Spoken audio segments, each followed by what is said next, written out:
Hello, and welcome to the CivilTalk Podcast. I'm your host, Tabasio Althouse.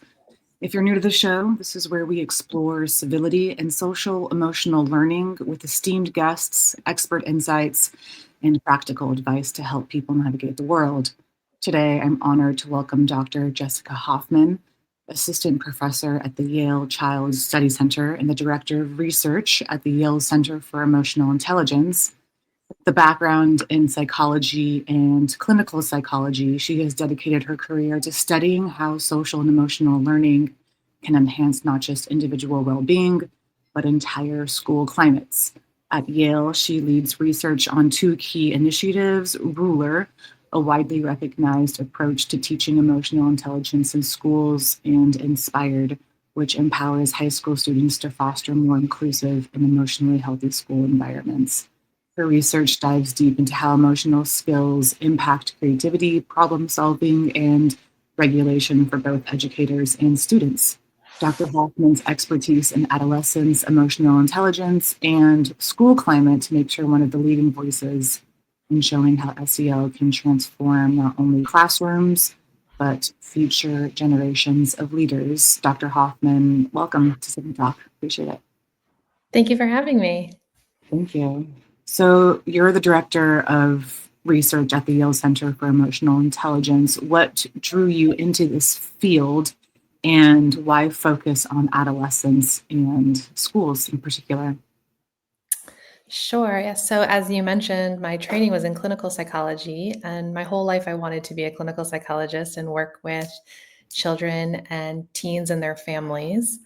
And as I went through graduate school and then became a practicing psychologist, I found myself frustrated by systems level challenges that students were facing in the communities in which they lived, in the schools in which they were required by law to attend. And I was seeing them after school for an hour or 2 hours and was frustrated with the limited impact that I could make. I was a caring adult in their life, but they were facing such big contextual challenges that I was drawn to the Center for Emotional Intelligence way back in 2013 because they are doing we are doing systems level work, looking at how entire school climates can be places where teachers want to come and teach and students want to come and learn and families feel connected to what's going on in their children's lives. And we take a real positive psychology approach. It's about skill building and prevention measures that we can all learn and get better at before there's a crisis, before we're in a mental health crisis, and need that higher level of care. Yeah. So at CivilTalk, we focus on leaders developing their emotional intelligence, but I think it's important to talk to people like you who are really coming into contact with our future leaders, students in that age group. How do you see the work you're doing in your schools connecting to the leaders these students will eventually become? In a number of ways. I'll start by saying that we, as you mentioned, right, these are our future leaders. And so we want to give this generation of children and every generation that comes after the emotional intelligence and social skill education that many of us didn't get when we were in school. And we see that play out in the way that adults are interacting with each other and the way that our leaders are leading in many cases. And we kind of know what we didn't get. And so let's make a commitment to not have that become an intergenerational thing. We know that students, and we can go really young. We work even with preschoolers on being able to express how you're feeling with a nuanced emotion vocabulary, and then having a toolbox of regulation strategies at your disposal is going to make all the bumps in the road that are just life that much easier to overcome and manage, and all the interpersonal interactions that you will have go just a little bit smoother, so that we can create a generation of emotionally intelligent leaders. Exactly. I love that you said having a nuanced vocabulary with emotions, because I believe that to be a huge commodity to have when you're talking about your feelings, or you're talking about needing Mhm. something. It's having a nuanced vocabulary. And I think that's very crucial to teach, because if students don't have that model at home, at least there's a place they can go to in school where they are learning these things. Can you talk to us a little bit about Ruler? It's an initiative that you work on. Can you explain those key skills involved and how they show up not just for the students, but in possibly adult workplaces too? Yeah, absolutely. So, Ruler is our center's flagship approach to building the skills of emotional intelligence in leaders and teachers and students. And in addition to being the name of the approach, it stands for the skills of emotional intelligence. So, that first R is recognizing emotions in yourself and in others. This is reading faces, body language, vocal tone, paying attention to your own physiological responses to notice Right. what you're feeling and, is it pleasant, unpleasant, high energy, low energy. Yeah. The U of Ruler is understanding the causes of our emotions. So we tend to misplace or misattribute our feelings often, right? We have a frustrating day at work and we go home and it's our kid or our spouse's fault, but that is not the actual cause. A Hmm. big one for me is that at night, I'll start to feel very overwhelmed, or I'll think I'm feeling very overwhelmed by my email. You're not Hmm. overwhelmed, you're just tired. Tomorrow Hmm. morning, it will not seem so overwhelming. Right. So we tend to not always get that attribution correctly, which leads to the L of Ruler, which is labeling with the nuanced vocabulary. Mm. Knowing whether it's anger or frustration or disappointment is going to make all the difference in how we then handle it. So Yeah. we need that label and we need a large vocabulary so we get the label right. The E of Ruler is expressing our emotions. This is strategic. How am I going to express what I'm feeling? And given our context and our personality and our general comfort level, we're quite strategic about what we show or try to not show. We've all also been taught rules about what you can and can't show at work, what you can and can't show at home. So we're navigating that space all the time, but it is a skill set. It's just expressing your emotions freely is not a skill, but doing so in a strategic way that gets you closer to your goals as opposed to something you regret at the end of the day, that is a skill. And then, of course, the last R is that culminating skill of regulating effectively, having Wow. strategies at your disposal to, right, you've recognized your feeling, you know where it came from, you know what it's called, you know what you want to do with it. How are you going to regulate so that you're successful? Yeah. That sounds very powerful. And it's, first of all, I love the acronym Ruler as well. I didn't realize it was an acronym or a backronym or whatever, and that those were the five key skills. So it just seems like a lot of creative problem solving that you're doing too. And how do you sort of talk to students who don't have those skills right now, and how do you get to their level so it's really ingested in their heads and then also played out in real life? How is that achieved within Ruler? One of our tools is called the mood meter, and it's used for building this exact set of skills. So it is, if you kind of imagine a plus sign, an X and a Y axis, the vertical axis, the Y axis is how much energy is in your body right now, from very high energy to very low energy.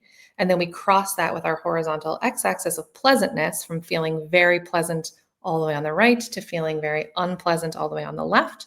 And it Mhm. gives you four boxes or four quadrants um, that then allow you to say, okay, I'm feeling a high energy, pleasant feeling, something like excitement, joy, um, a pleasant surprise, accomplishment, or I'm feeling a low energy, pleasant feeling, calm, serene, supported, curious, or I'm feeling an unpleasant, low energy feeling, bored, sad, lonely, or I'm feeling an unpleasant, high energy feeling, angry, frustrated, annoyed, embarrassed, disgusted, enraged.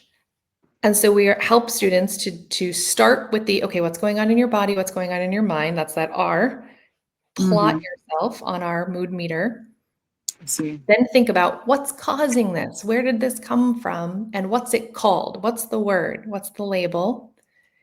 Then we ask, we don't have good or bad emotions. Our philosophy is that there are no good or bad emotions. The question is it working for you right now? Is this where you want to be? Yeah. And sometimes that's exactly where I need to be. I'm feeling sad and I need to feel sad right now. That's okay. But if it's not working for you, then where do you want to shift? And then we pick a strategy. So it walks just a simple check-in on the mood meter and the follow-up of, is that where you want to be? Walks us through the 5 skills of RULER. If a child wants to feel angry and he or she wants to feel sad, what do you do to help them in that space and to regulate that emotion in healthy ways? Right. So there are no good or bad emotions or feelings, but there are, of course, some not so great behaviors. Right. And that's a distinction that's important. So you can feel angry. Something that was an injustice happened to you. It's perfectly reasonable that you feel angry. That doesn't mean that you can hit someone or you can throw something. So what are the ways that we can express our anger that, again, is going to be helpful to you in the long term, an adaptive way to show this? And that may be that you tell the person that you're angry, about what happened. It may be that you're writing a letter to a leader who did something that you think is unfair, right? It may be that you protest. There are ways to, feel and show our anger that also we feel good about at the end, and that will be forwarding us towards success. Yeah. So it's helping the student to channel it in a way that's got a positive ending for them. Yeah, it's just emotional regulation. And it seems like I asked that question because adults, including myself, struggle with reacting rather than responding, or taking a moment and sitting in the uncomfortable feeling and not reacting from that. So I'm glad you said take a moment, actually, because another one of our tools that we teach students as young as preschool is called the meta moment. And the idea behind the meta moment is that you take a pause, you're feeling you recognize you're feeling something that's maybe hijacking your thinking. And it might be anger, but it could also be fear. It could also be overwhelming excitement so that you can't sit down and focus. So some sort of big feelings, as they get called sometimes. So you pause. And then we have a strategy called Picture Your Best Self. And your best self is a combination of what are your values? What do you kind of want your reputation to be? And what are your longer term goals for yourself? And when people bring that picture back to mind and they name them, we've got superheroes and,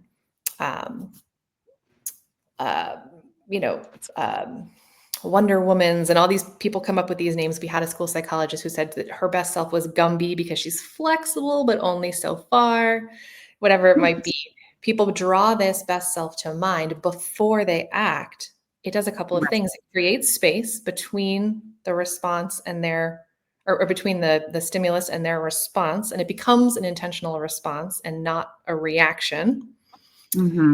Also, when you bring your best self to mind, it's hard to both bring yourself best self to mind and focus on that and continue to be like obsessed with the thing that's causing the big feeling, right? So it shifts your cognition and it buys you some time for your decision, your frontal cortex, your decision making, and your what will happen if I do this to come back online.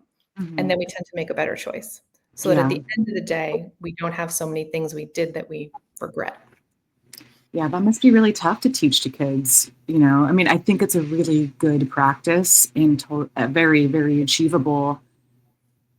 Even as an adult, that pause is so uncomfortable. Yet you get used to it over time and you understand that you can have control over it. But I remember when I personally didn't have as much control over it. And I still sometimes have moments, just like everyone else, we're all flawed individuals, we're not perfect, where that pause feels isolating and it feels so lonely and it feels like you're not in control. And it's seems kind of silly that something as simple as even breathing or taking a pause can fix these big feelings.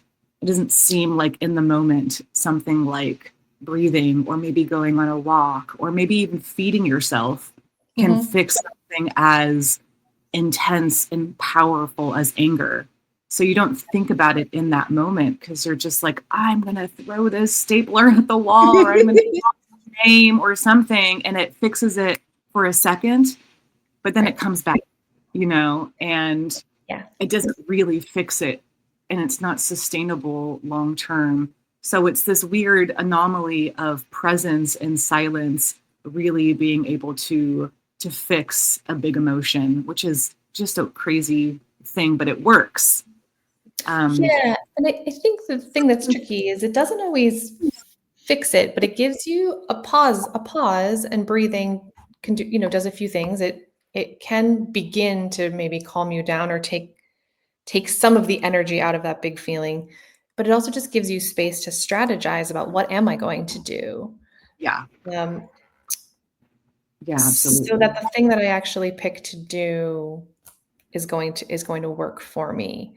Yeah, Um, and it, I think one of the other things we talk about sometimes is, when I was a clinician, that pause is sometimes the hardest part for people because they actually have knowledge of the strategies they should use. It's right. not a knowledge problem. When I was a clinician, this happened to me all the time because I saw a lot of adolescents after school, or they would get sent to me after something had happened at school. And now they had calmed down and it was over, and it would be like, what should you have done? They know all the answers. They know what they should have done. They just didn't do it. And they didn't Yeah. do it because they missed the part where you pause and strategize, and they went straight to the thing that feels good. Like you were saying, it feels good in the moment to yell back at the person or to punch the Mhm. thing. It makes you feel Right. powerful. And Right. that feels better than whatever it was that you were feeling before. It's why people kind of get road rage, because being angry at somebody else feels a lot better than being embarrassed about the Yeah. mistake that you just made. Yeah. We like It's that feel. also And so it's strategies for making sure you actually take that pause. yeah. It's interesting. And that pause too, it's a moment for you to understand that what is happening is also sometimes not a reflection of you, but also a reflection of the other person too. And that's always been a really good strategy for me as well, is if I'm having an issue with it's usually with another individual, it's a lot easier to also say like their reaction and the reason why they are triggering me is a reflection of them and not so much about me. And that Yeah. has always helped. You're getting into some of the cognitive strategies, right? So there are behavioral strategies for emotion regulation, like taking a walk or doing breathing and relaxation, eating something. Mhm. But there are also cognitive strategies like reframing, which is a bit of, right, or reappraisal, which is a little bit of what you're talking about, which is that my first appraisal of this situation was that they were being super rude to me, and now I'm angry. But my Mhm. second appraisal is actually, well, that person it seems like they're having a really rough time, and I happen to be on the other end of it, but wow. And now I'm not angry. Now I'm feeling empathetic, or I feel more Exactly. neutral about it. Yeah. Um, and Yeah. so sometimes it's those strategies that are kind of fully cognitive, just in your head, where you go, wait a second, let me take a second look at this. Yeah. Sometimes we also use social support to do that. I can't see it a second way, but my friend can help me see it a second way. Yeah. It's a lovely power shift sometimes. You're like, I can't take it personally and it's nothing about me. And, maybe this is how this person was raised and again, it allows you to sit in a place of understanding, which feels in a way more controllable than I am being attacked. Mhm. Um, Exactly. in your view, what are some early warning signs of an unhealthy school or organizational climate that people can look at and sort of hone in on and magnify in and prevent a domino effect of unhealthy behavior to follow after that? That's a big question. It makes me think of a couple different directions to go. more and more, the climate research that we've been doing at the center starts with the school leadership. A lot of times emotional intelligence kind of gets boiled down to emotion regulation, or even worse, kind of just control, self-control and compliance. And leaders think that their teachers need better strategies, and the teachers think that the students need better strategies. And when we say, no, we actually start with you, not with, it's everybody else that's the problem, kind of a mentality, right? Which actually is the same as when I'm a clinician, because parents would try to drop their kids off, and I would say, oh, you're coming in too. And they'd be like, oh, well, I'm not, you may not be the problem, but you're part of the solution. So get on in here. It's the same thing at schools. We find it's kind of if they were more regulated, I'd be fine. And it's like, we're gonna do a little more self-reflection and self-awareness first, which makes some people uncomfortable. But I think that's kind of one of our first signs that the whole community is going to need a look, is if everybody thinks it's somebody else that's the issue. The other piece that comes up is we haven't quite gotten past that emotions should be like left at the door. You're at work, leave your feelings at the door. You're at school, this is not about feelings. Not everywhere. Some places are on board with us, that our emotions come with us everywhere we go. But we do still run into places that don't see how feelings should be part of it. And so we have to overcome that first, that your educators are coming in with feelings from this morning, from wherever it is. And in fact, that's good. Our emotions are information that we can use to our benefit if we have this set of skills. Because when you try to leave frustration and anger and boredom at the door, you know what you do? You accidentally leave passion and interest Absolutely. and excitement at the door. And then what are we doing here? We're not robots. So instead, why don't we find a way to use the whole beautiful range of human emotion to enhance our learning, enhance our connection with each other, instead of the opposite, which also it turns out is impossible. Yeah, it's so to discuss what you're talking about in that first portion.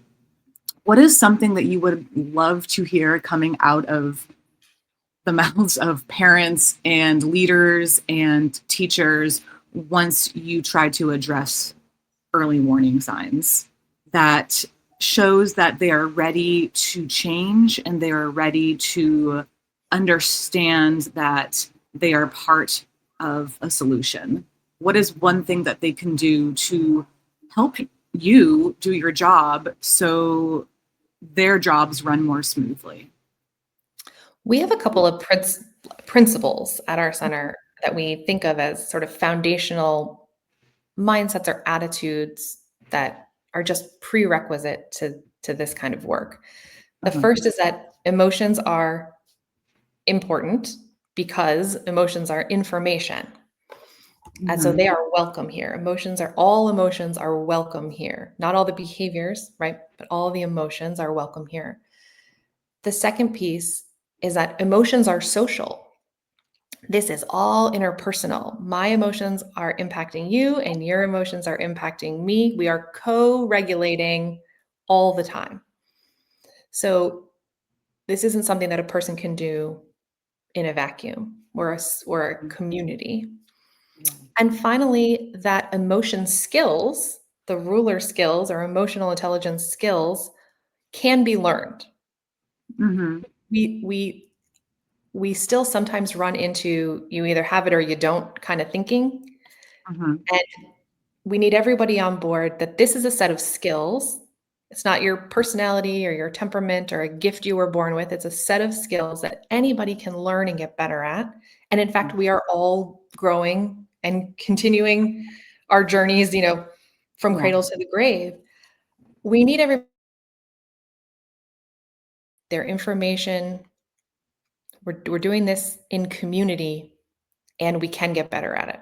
Yeah. You were mentioning earlier or in right now that emotions are crucial, and it's interesting being in the age of the internet and the age of AI, where AI is a huge facet of our society now, and there's a huge complaint that there's not emotion in it. When you see an AI video or when you see an AI photo or something written with AI, people bemoan the fact that there's not emotion in it and there's not that life, that je ne sais quoi that humans have. Yet it's really Yeah. funny how that when you show your emotions, it's chastised. So I think that we live in a really confusing time where it's like you can't win. But I Yeah. think the Yeah. ultimate answer is like emotions are okay.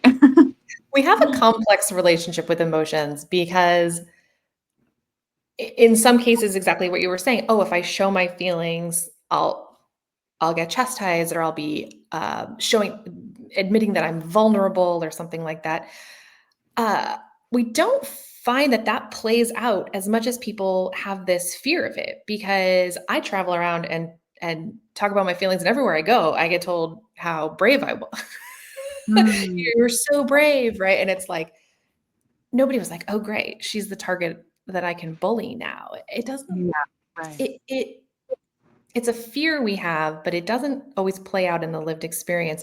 And the other piece is that when people's emotions, when they don't show emotion in a scenario where we expect emotion, we do actually pick up on that and find it to be off.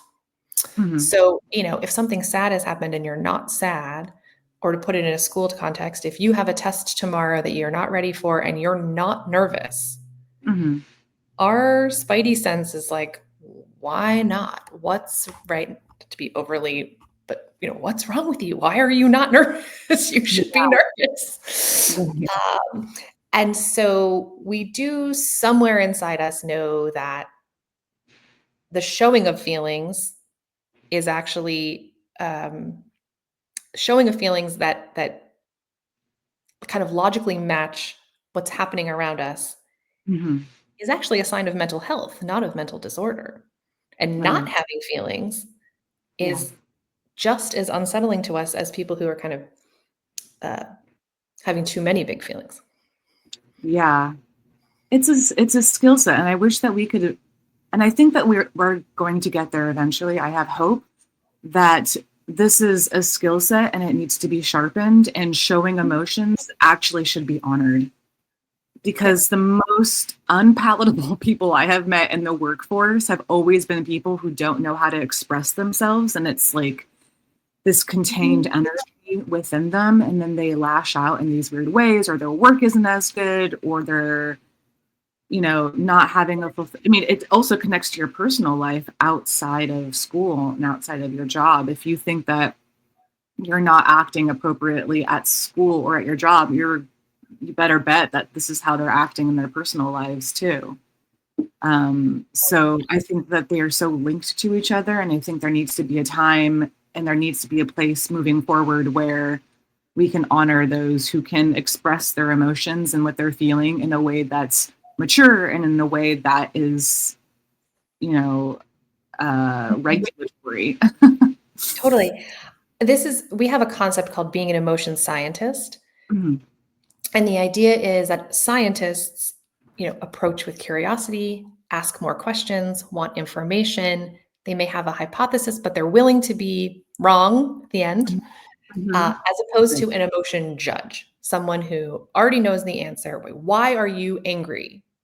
And you're like, hang on, I haven't even said I'm angry yet. Yeah. Right? Here's what you should do about it. These are our judges. And Right. when you're an emotion scientist, especially towards other people, when you're an emotion scientist towards other people, you're saying, wait, what happened? Right?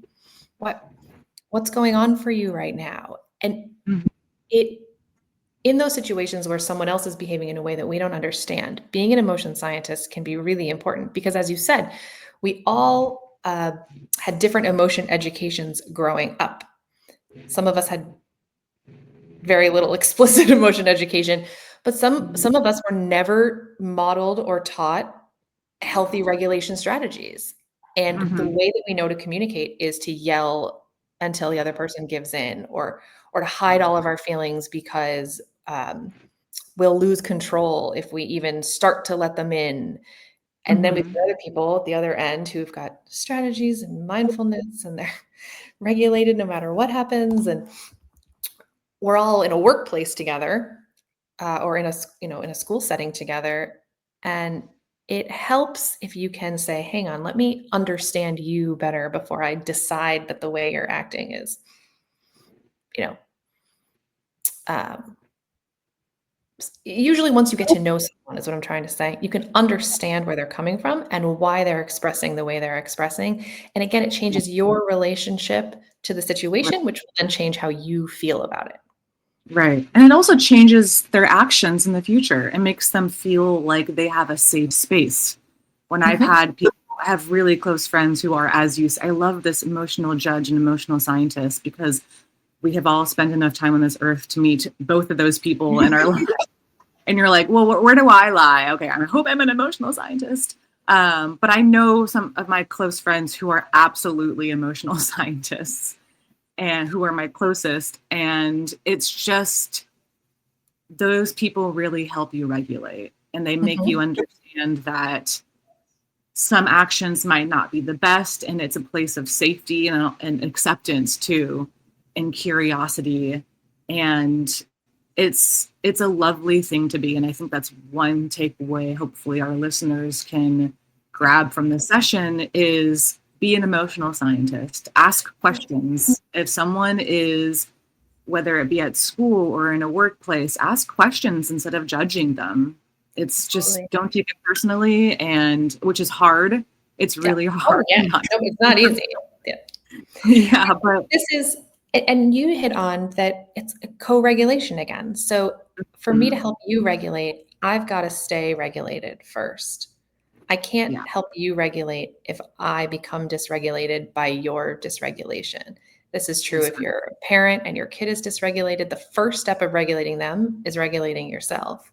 If you're a teacher or a leader or a manager of someone, you've got to start by being your own regulation. Then you can help them regulate. So we need these skills. Yeah. So one thing I want to get into is creativity, which is part of your expertise. Absolutely. Yeah. How are emotions and creativity connected? Oh gosh. Well, a lot of ways.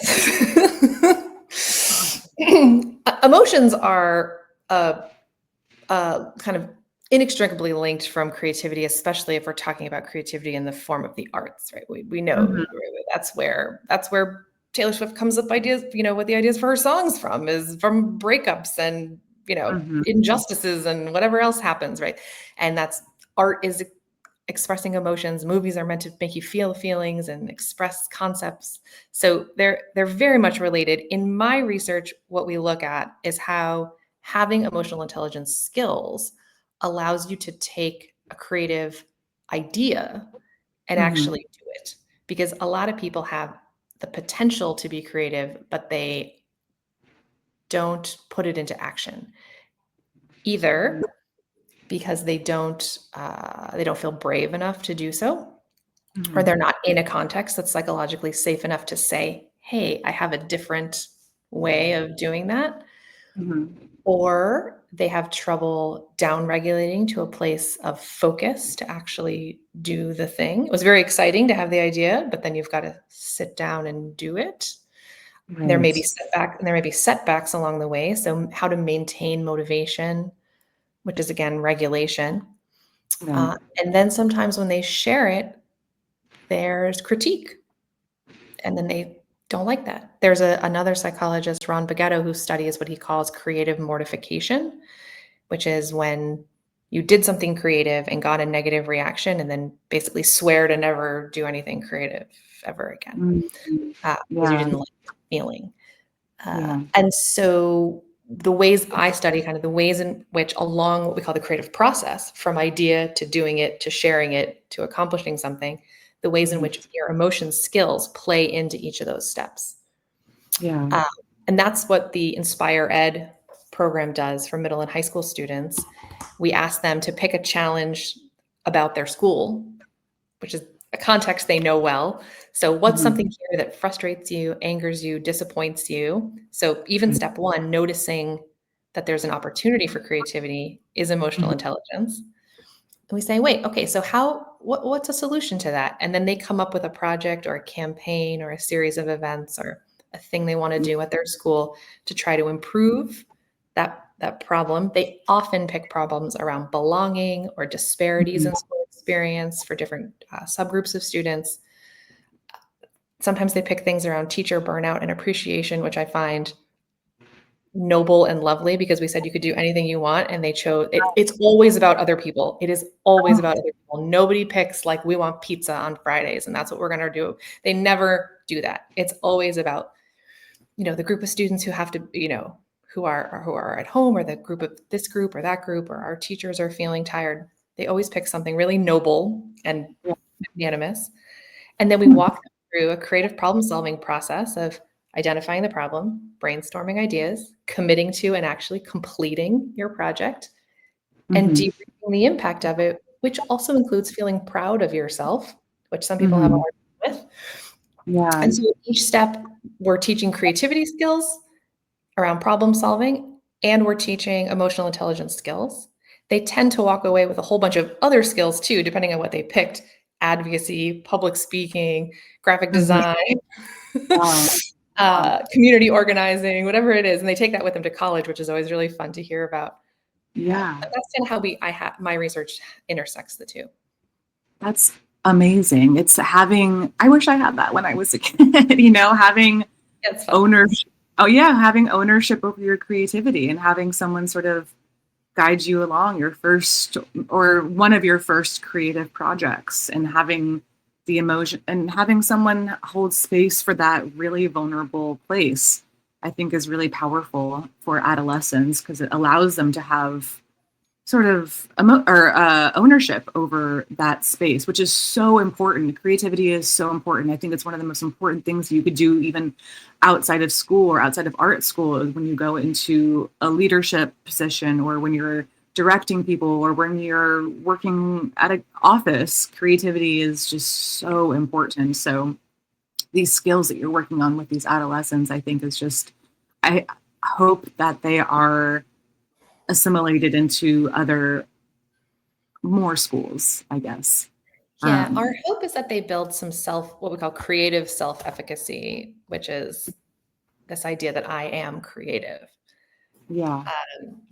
Right. So the thing is that is a cycle.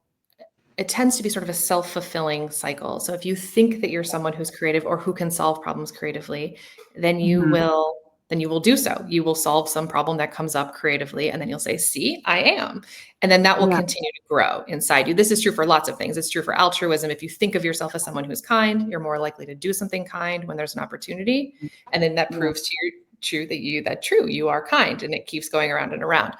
The idea here with Inspire Ed is that has to start somewhere. There has to be a foundational experience that is the first piece of evidence that you are, in fact, a creative problem solver. And so we're trying to make sure students who might not have that elsewhere get the first step of this, what will hopefully be an upward spiral. Yeah, an upward spiral, definitely. One of our last questions we'd like to ask our amazing guests is, in the middle of all the work that you do, what is one thing that you do, an act of self-love, or a habit that you do to help you stay grounded in your work? I'm going to share something that I do at night that I share a lot, but hopefully it will help someone. I keep like a notebook. It's not, because I'm not journaling. I don't want to call it a journal. I keep a notebook, and at night I write down 3 things that I accomplished, 2 things that I did for other people, and 1 thing that I did for myself. And they do not have to be big. It can be like, I remembered to shower. I have 3 little kids. So it's like, it can be whatever you want it to be. But 3 things that you got done. Again, they don't have to be like published a paper. It's like, I made it to the post office.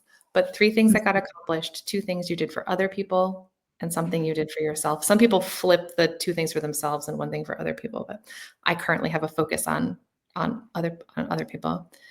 And it just means that I go to sleep, that every day was like I took advantage of, that it was worth it, that there was no days just fly by and years fly by. And I kind of want to just do this check at night that like, yep, today was a day where I got stuff done and helped other people and enjoyed myself. Yeah. Again, they just fill up books. I was going to say that must be really interesting to have books upon books of this and seeing that pattern of I'm being grateful, I'm giving back, and I'm also giving to myself. And seeing that, I think it takes about 2 weeks to build a skill or build a habit, I think. And seeing that unfold over way longer than 2 weeks, it's like I'm sure throughout your day you're like, I need to do that, and it feels natural too. Probably is very subconscious. That's really beautiful.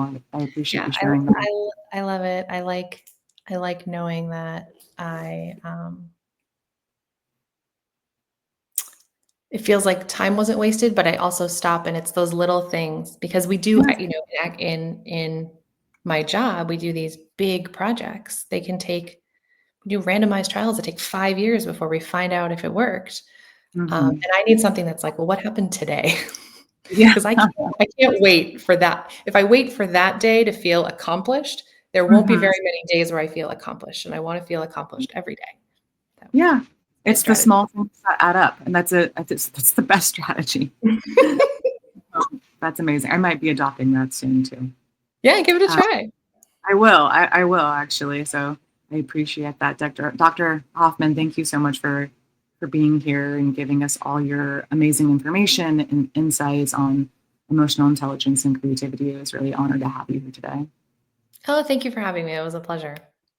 Thank you. And to our listeners, if you've enjoyed today's episode, please subscribe, leave us a review, and share our podcast with someone who you think would benefit. CivilTalk is also more than a podcast. Our Word Talk tool and evolving digital resources help organizations and businesses measure, track, and strengthen civility in real time, turning values into daily practice. To learn more about what you can do, head to civiltalk.com. We will have, obviously, this podcast up with Jessica Hoffmann's work. Again, thank you so much for being here today, and see you at the next podcast.